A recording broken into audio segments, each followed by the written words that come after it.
ஒருவன் அடிமையானவளிடத்தில் பிறந்தவன், ஒருவன் சுயாதீனம் உள்ளவளிடத்தில் பிறந்தவன்.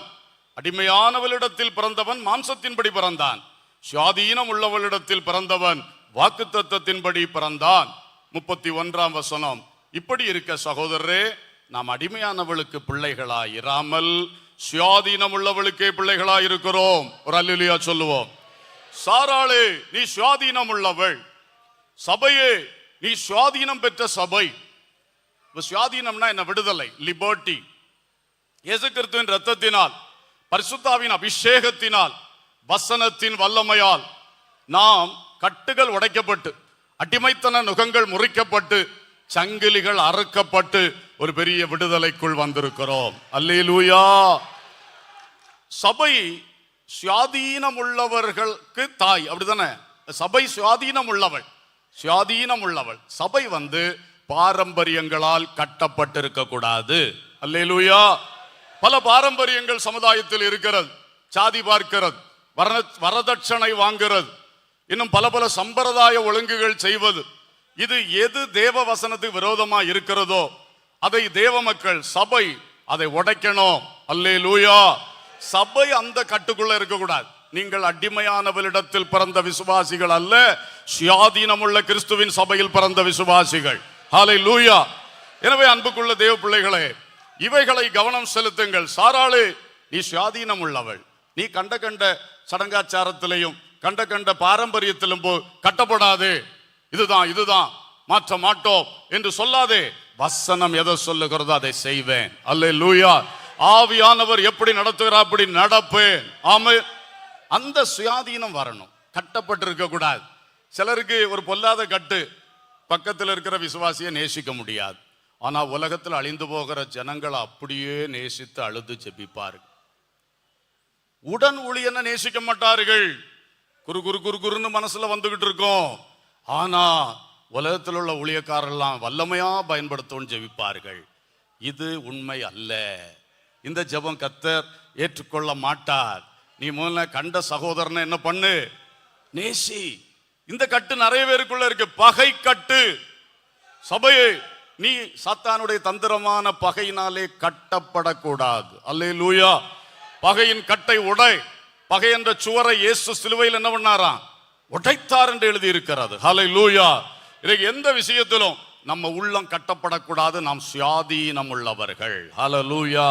பவுல் சொல்லுவார், கொரிந்தியரே, உங்கள் இருதயம் எங்களுக்கு எதிராக கொஞ்சம் வருத்தம் அடைந்திருக்கிறது, அல்ல நெருக்கம் அடைந்திருக்கிறது. ஆனா எங்கள் உள்ளங்கள் அப்படி நெருக்கம் அடையல. நாங்க சுயாதீனர்கள். ஹல்லேலூயா. இன்னைக்கு நிறைய பேர் லிபர்ட்டி, சுயாதீனத்தை எங்க அவங்க பயன்படுத்துறாங்கன்னா, உலகத்தில் உள்ள பொருள் எல்லாம் வாங்கி தங்கள் மேல அலங்கரிக்கிறது, ஆடம்பரம், பகட்டு, இதுக்கெல்லாம் தான் ஆண்டவர் சுயாதீனம் கொடுத்தாருன்னு தப்பா நினைக்கிறாங்க. இல்ல, உன்னுடைய உள்ளான விடுதலை. அல்லேலூயா. உன் ஆவியில் விடுதலை. ஹல்லேலூயா. அப்படி இருக்கணும் பாருங்க. ஆவியானவர் இறங்குனா இடையில 1-2 குத்துக்கல்லு மாதிரி இருக்கக்கூடாது. நம்ம தண்ணி ஆற்றுல பாயும் போது இடையில 2-3 குத்துக்கல் இருந்தா அந்த தண்ணி எப்படி பாயும்? தடைப்படும், தடைப்படும், திசை மாறி பாயும். யாரு குத்துக்கல்லு? உள்ளுக்கு இந்த கட்டப்பட்டிருக்கிறவர்கள், கிறிஸ்துவின் சுயாதீனத்தை இழந்தவர்கள். பாரம்பரியம் பாரம்பரியம் சொல்லி, சடங்காச்சாரம் சடங்காச்சாரம் சொல்லி, ட்ரெடிஷன்ஸ்னால இதெல்லாம் கட்டப்பட்டிருக்கிறவர்கள். இயேசுவின் வசனமே நம்முடைய கல்ச்சர், நம்முடைய வாழ்க்கை. ஹல்லேலூயா. அதெல்லாம் அந்த ஜாதிகள்கிட்ட போய் சொல்லாதீங்க, அவங்க கலாச்சாரம் வேற. இயேசு உங்களுக்கு கொடுத்த கட்டளை என்ன? சகல ஜாதிகளையும் அவரவர் வழியிலே நடத்துங்கள். அப்படியா சொன்னாரு? சகல ஜாதிகளை என்ன செய்யுங்கன்னு சொன்னாரு? சீஷர். அவங்க இயேசு பின்பற்றுகிறவர்களா மாற்றணும். அதுக்கு தான் இந்த ஊழியத்தில் நம்ம கமிஷன் பண்ணி இருக்கிறாரு. ஆமென். சாராளே, நீ சுயாதீனம் உள்ளவள். நீ கட்டப்பட்டால் உலகத்தில் விடுதலை கொடுப்பதற்கு இனி ஒரு அமைப்பு இல்லை. சபை கட்டப்பட்டால் வேற எங்க இருந்து விடுதலை வர முடியாது. சபையே, சுயாதீனத்தோடு நீ எழும்ப வேண்டும். ஹல்லேலூயா. 4வதாக அதே கலாத்தியர் 4:24 இவைகள் ஞான அர்த்தம் உள்ளவைகள். அந்த ஸ்திரீகள் 2 ஏற்பாடுகளாம். ஒன்று சீனாய் மலையில் உண்டான ஏற்பாடு, அது அடிமைத்தனத்துக்குள்ளாய் பிள்ளை பெறுகிறது. அது ஆகார் என்பவளே. அப்ப பாருங்கள், சாராளே, நீ புதிய ஏற்பாடு. அல்லேலூயா. சபையே நீ புதிய ஏற்பாடு. அது பழைய ஏற்பாடு சீனாய் மலை, இப்ப புதிய ஏற்பாடு கல்வாரி மலை. அல்லேலூயா. இந்த புதிய ஏற்பாட்டு அனுபவங்கள் அதான் சுவிசேஷத்தின் சத்தியத்தை சபை போதிக்கணும். ஆமென். அல்லேலூயா.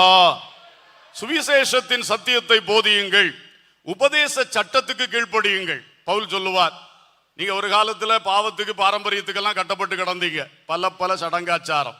ஆனா இப்பொழுது அதிலிருந்து விடுதலையாக்கப்பட்டீர்கள். ஆனா இஷ்டம் போல நடங்கள்னு ஆண்டவர் விடல.